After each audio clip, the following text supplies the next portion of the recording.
Welcome back to Arjun Achal, and today in this series we will discuss about the Great Himalayas, the Himalayas Part 2. Right? हमारे last video में हमने discuss किया था कि हिमालयाज में 14,800 जो है वो किस तरीके से कहाँ पर लोकेटेड है, क्या उनकी हाइट है, क्या उनकी शॉर्ट ट्रिक है। फिर हमने डिस्कस किया था ग्रेट हिमालयाज के बारे में जो कि डिवाइडेड है 3 पार्ट्स में, काराकोरम, लद्दाख और जास्कर, जो कि लद्दाख रेंज आगे चलकर कैलाश रेंज के नाम से जानी जाती है। सारी चीजें हमने डिटेल में डिस्कस की थी विथ मैप्स, और आज हम डिस्कस करने वाले ग्रेट हिमालयाज के बारे में, जिससे पहले हम आपका एक छोटा सा टेस्ट लेंगे जिसमें देखते हैं कि कल जो हमने पढ़ा था वो आपको याद है या फिर नहीं। तो get ready for the question number 1। Denali is the highest peak of which of the following continent. तो देनाली किस कॉन्टिनेंट की हाईएस्ट पीक है? ऑप्शंस आपकी स्क्रीन पर है। North America, South America, Europe और Australia. What is the correct answer? अगर आप सही सोच रहे हैं तो हमारा सही आंसर है option number A, north America. North America की हाईएस्ट पीक है देनाली, जिसे माउंट मैकिनले के नाम से भी जाना जाता है। ज्यादातर लोग माउंट मैकिनले के नाम से जानते हैं, इसलिए हो सकता है आप कंफ्यूज हो जाए। दैट्स वाई मैंने क्वेश्चन में देनाली नाम लिखा था, ताकि अगर देनाली आपके क्वेश्चन पेपर में आता है किसी भी तो आप भूलें ना उसे।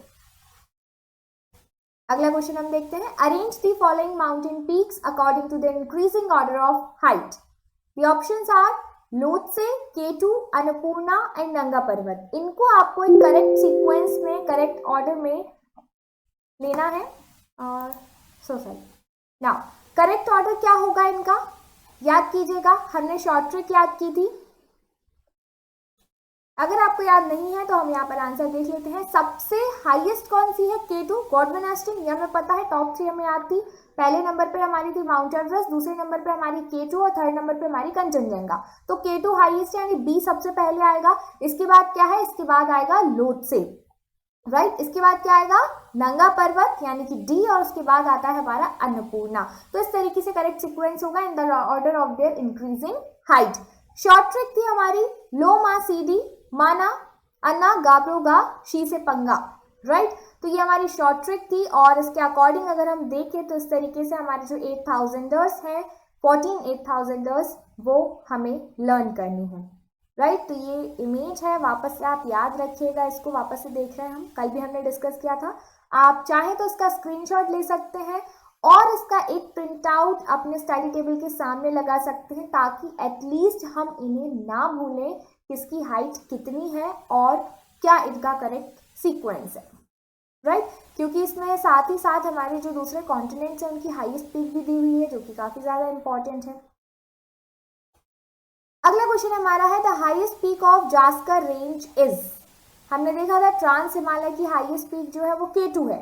इसके अलावा अगर हम पर्टिकुलर जाते हैं जास्कर रेंज पर तो उसकी हाईएस्ट पीक क्या होगी? आंसर है माउंट कामेट, ठीक है। माउंट कामेट जो है वो जास्कर की हाईएस्ट पीक है, जबकि माउंट राकापोशी किसकी है? लद्दाख रेंज की हाईएस्ट पीक है। अब हम बढ़ते हैं हमारे आज के टॉपिक ग्रेट हिमालयाज पर, जिसे हम हिमाद्री के नाम से भी जानते हैं। तो हिमाद्री या ग्रेट हिमालयाज जो है, इनकी लेंथ है ऑलमोस्ट 2400 किलोमीटर, क्योंकि हिमालयाज पूरे पैरेलल हैं। चाहे हम ट्रांस हिमालयाज की लेंथ देखें या फिर ग्रेट हिमालयाज की, दोनों की ही ऑलमोस्ट इक्वल लेंथ है। विड्थ वेरी करती है 400 से 200 किलोमीटर तक। हाइट है एवरेज 6000 मीटर, राइट। काफी सारे माउंटेन इससे कम हाइट के भी होंगे, काफी ज्यादा भी होंगे, राइट, बट एवरेज है 6000। एक्सटेंशन क्या है? Indus gorge in the west to Brahmaputra gorge in the east.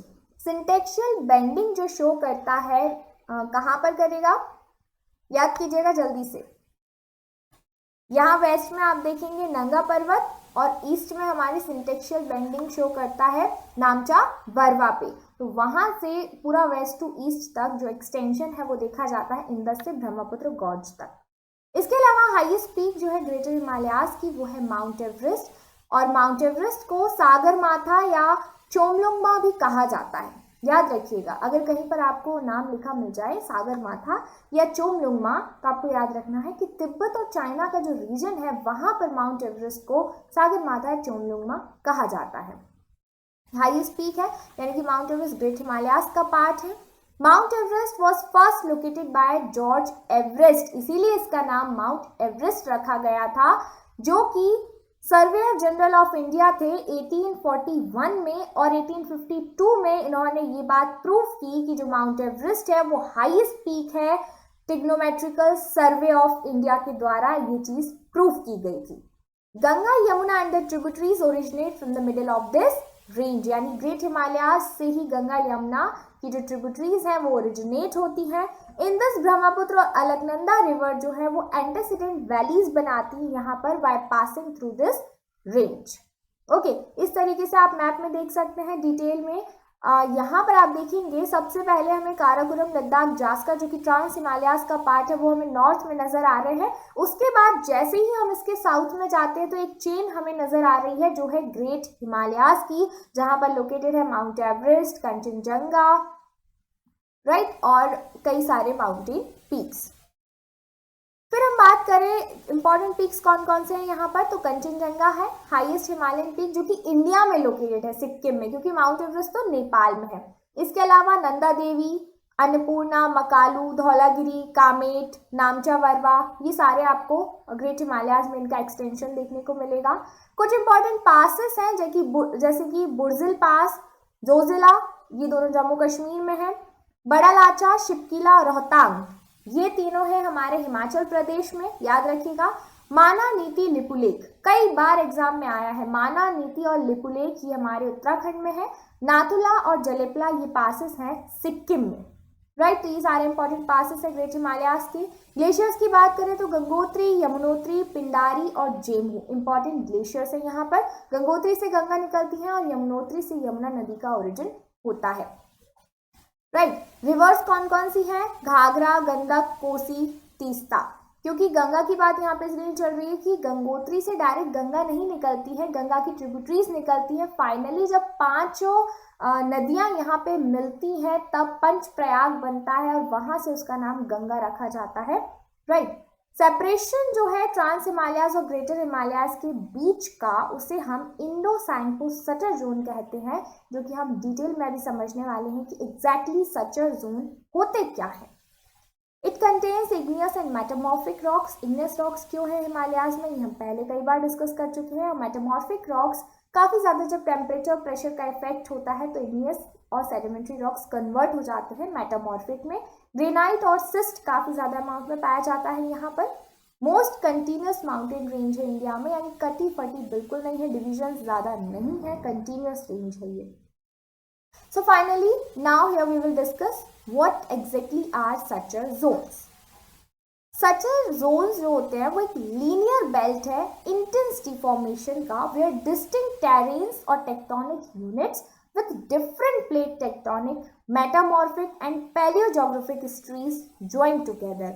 अब आप देखिए, जब हमने पढ़ा था कि इंडिया ने अपनी जर्नी स्टार्ट की थी, नॉर्थवर्ड जर्नी, तब कई सारे फेजेस में इंडिया काफ़ी सारे वॉल्केनिक आर्क से टकराया और एक प्लेट जब दूसरी प्लेट के नीचे जा रही थी तो इस तरीके से डिफॉर्मेशन हो रहा था रॉक्स का।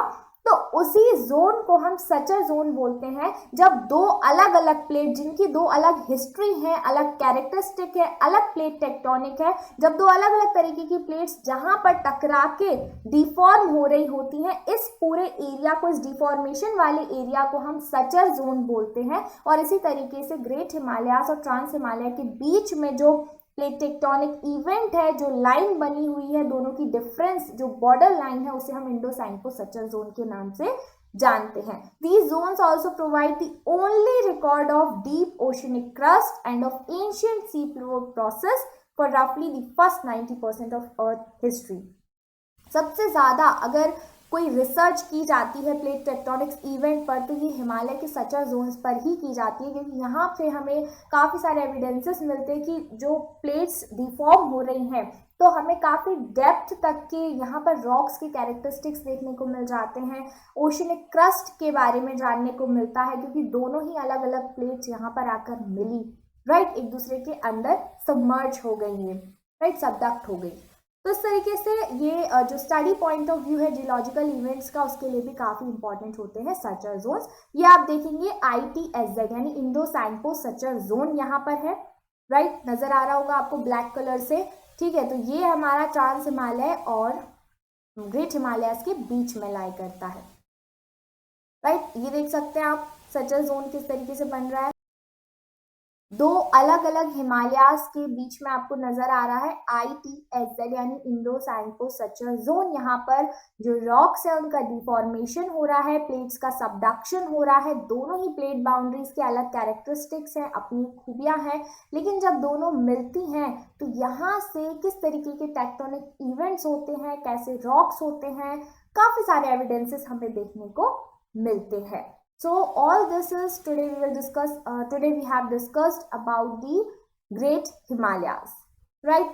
नेक्स्ट वीडियो में हम बात करेंगे मिडिल हिमालयाज की और लेजर हिमालयाज की। आई होप आज हमने जो कुछ भी पढ़ा वो आपको अच्छी तरीके से याद रहेगा और आपको वो एक रिवीजन करना है। जितना ज़्यादा आप तुरंत रिवाइज करेंगे लॉन्ग ड्यूरेशन तक आपकी मेमोरी में रहेगा। अगर आज पढ़ के आपने छोड़ दिया तो कल तक आप उसको भूल जाएंगे, राइट? तो revision is a must thing.